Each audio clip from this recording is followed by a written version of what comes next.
Bonjour Catherine Bergeret-Amsalek, je suis ravie de vous rencontrer. Est-ce que je pourrais vous demander de vous présenter en quelques mots? Je suis psychanalyste depuis 25 ans. J'exerce à Paris en cabinet privé où je reçois des adultes de tous les âges. Je suis membre de la Société de psychanalyse freudienne où j'anime depuis 10 ans un séminaire sur la clinique analytique aux âges clés de la vie. Je suis auteur de plusieurs ouvrages, je fais des conférences quelquefois, souvent.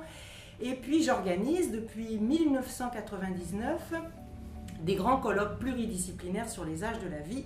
On en est déjà au 7e, qui aura lieu prochainement, qui est titré « Et si Alzheimer et autisme avaient un lien, enjeux et perspectives ». Pourquoi une psychanalyste s'intéresse-t-elle à la robotique? Comment passe-t-on de Freud au robot? C'est quand même inattendu. Je pense qu'il faut être dans son époque. Aujourd'hui, on est en transition numérique, ça ne vous a pas échappé.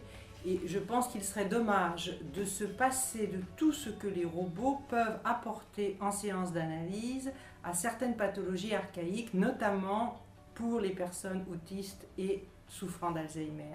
Elles ont un rapport très particulier à l'environnement, notamment à l'environnement non humain. Et quand on met en séance d'analyse un robot avec un jeune autiste ou avec une personne souffrant d'Alzheimer, il se produit une relation très spécifique, affective, qu'on appelle transfert, nous les psychanalystes, avec ce robot. Ce transfert sur le robot, qui devient un peu un double de la personne et un double du thérapeute, permet, si vous voulez, que s'établisse une relation affective entre les deux, et petit à petit, elle va se déplacer sur l'analyste. Et ensuite, c'est un accès à l'intersubjectivité.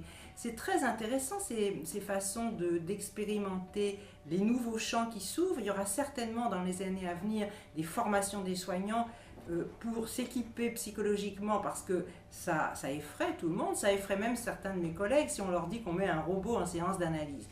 Comme disait Winnicott, pédiatre et psychanalyste, ce qui compte c'est la façon d'utiliser l'objet. L'utilisation de l'objet. Évidemment, ça peut être très déshumanisant si on ne met pas une personne, mais juste une machine face à vous. Mais si on met un thérapeute en médiation robotique, comme on peut faire avec de la pâte à modeler ou de la musique ou tout à fait autre chose, pour stimuler une sensorialité perturbée, à ce moment-là, on peut recréer de l'humain et humaniser. C'est ça, donc de Freud au robot, il n'y a qu'un pas, et peut-être que Freud, lui, il aurait tout à fait été d'accord. On aurait pu faire des entretiens du mercredi, où on aurait parlé avec Freud, pourquoi pas des robots. Je m'imagine très bien faire des séries de lettres comme ça, des entretiens. Il y a eu les lettres de Freud à Fliss. Qu'est-ce que j'aurais aimé pouvoir lui écrire à celui-là, et on aurait parlé des robots avec une tasse de thé. Voilà le fantasme d'une analyste.